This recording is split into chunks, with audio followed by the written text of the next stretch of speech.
নমস্কার, নিউজ 18 বাংলার অরিজিনালে আপনাদের প্রত্যেককে স্বাগত জানাই। এই মুহূর্তে আপনাদের সঙ্গে রয়েছে আমি তপশ্রী। বেশ কয়েকদিন ধরে একাধিকবার আমরা খবর দেখাচ্ছি। কি খবর? বাঘের খবর।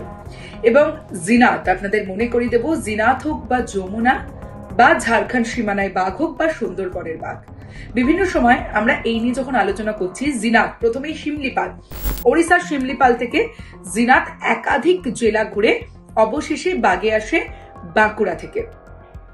4 বার ট্রাঙ্কুলাইজড করা হয় এবং ঘুমপাড়ানি গুলিতে, চতুর্থবারের ঘুমপাড়ানি গুলিতে কাবু হয় জিনাত। তারপরে নিয়ে আসা হয় আলিপুর পশু হাসপাতালে। সেখানে 2 দিন থাকার পর জিনাত ফিরে গেছে তার বাড়িতে।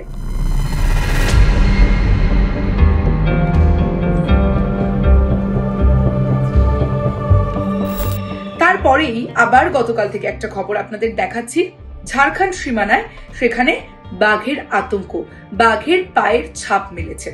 অন্যদিকে সেখানে বৈকুণ্ঠপুর, সুন্দরবনে, সেখানেও বাঘের আতঙ্ক। কিন্তু প্রশ্ন হলো যে কেন এই বাঘের খবর বারবার আমরা দেখাচ্ছি? কেন নিজের জায়গা থেকে বাঘ বারবার অন্য জায়গায় চলে যাচ্ছে? এই প্রশ্ন উঠছে। আর এই প্রশ্নেই এবার আপনাদের জানাই। আমরা বাঘ বিশেষজ্ঞদের সঙ্গে কথা বলেছিলাম। তারা যেটা জানাচ্ছে যে বিভিন্ন কারণে বাঘ চলে আসতে পারে বিভিন্ন জায়গায়। কারণগুলো ব্যাখ্যা করেছেন তিনি এবং সেই ব্যাখ্যার পরিপ্রেক্ষিতেই আপনাদের জানাতে চাই। প্রথমে জানাবো যে ওড়িশার শিমলিপালে জিনাত যেখান থেকে চলে আসে, সেখানে কোনো বাউন্ডারি নেই। এবার যেহেতু সেখানে কোনো বাউন্ডারি নেই, সেক্ষেত্রে বাঘ তো আর ম্যাপ জানে না, সে কোন রাজ্যে ঢুকছে, কোন জেলায় ঢুকছে সে জানে না। জঙ্গলের মধ্যে দিয়েই সে হাঁটা শুরু করেছে এবং যে সময় সে হাঁটা শুরু করে সে সময় তার রাস্তায় খাবার, জল সে পেয়ে যায়। খুব স্বাভাবিকভাবেই সে তার নিজের মতো থাকতে শুরু করে। যেমনটা বাঁকুড়ার ক্ষেত্রে আমরা দেখেছি। বাঁকুড়াতে যেখানে জিনাত ছিল সেখানে সে সব পাচ্ছিল, খাবার পাচ্ছিল, জল পাচ্ছিল, সুন্দর পরিবেশ।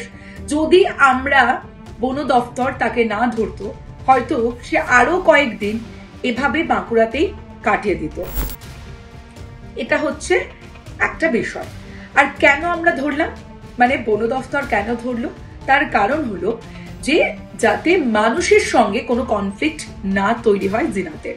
তাই জিনাতকে ধরা হলো এবং তার নিজের জায়গায় পৌঁছে দেওয়া হলো। অন্যদিকে যদি ঝাড়খণ্ড সীমানার দিকে নজর রাখি, সেখানে রেডিও কলার নেই, ট্র্যাক করা যাবে না যে কোথায় রয়েছে বাঘ। একটা সমস্যা তৈরি হবে। কিন্তু বিষয় হলো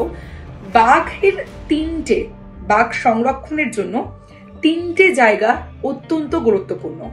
এক হলো স্পেস, অর্থাৎ বাঘ যে জায়গায় থাকবে সেই জায়গা, এবং সেই জায়গায় যেন অবাধে সে বিচরণ করতে পারে, সেই জায়গাটা দরকার। 2, আইসোলেশনের কথা কেন বলছি? বাঘ যাতে নিজের মতো বিচরণ করতে পারে, নিজের মতো থাকতে পারে, ওকে ওর মতো থাকতে দিতে হবে, আইসোলেশন। আর নাম্বার 3 যদি বলা হয় প্রোটেকশন। বাঘের যে জঙ্গলে বাঘ থাকে সেই জঙ্গলে বাঘের নিরাপত্তা। অর্থাৎ এখন দেখা যায় বিভিন্ন সময় সাধারণ মানুষ সেই জঙ্গলে যেন আনাগোনা না থাকে। বিভিন্ন সময় আমরা দেখছি জঙ্গল কেটে রাস্তা তৈরি হচ্ছে, মানুষের আনাগোনা বাড়ছে, জঙ্গল ছোট হয়ে যাচ্ছে। আর এই জঙ্গল ছোট হয়ে যাওয়াটাও বাঘের বেরিয়ে আসার একটা অন্যতম কারণ বলে মনে করছেন যারা ব্যাঘ্র বিশেষজ্ঞ আছেন তারা।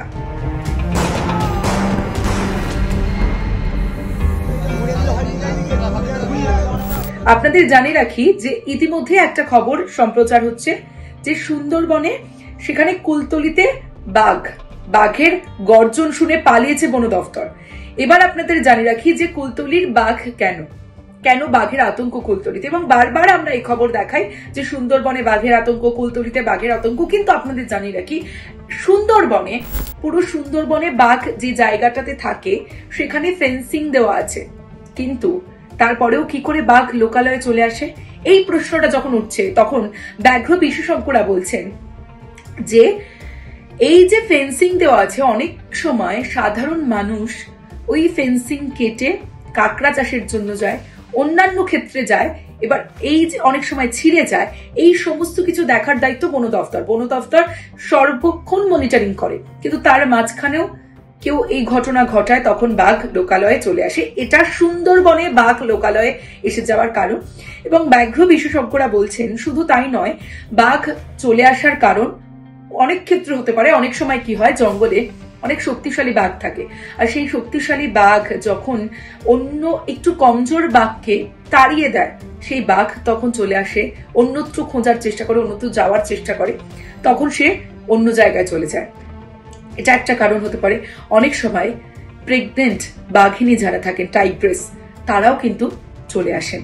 অর্থাৎ বাঘ চলে আসছে, বিভিন্ন জায়গায় বাঘের আতঙ্ক।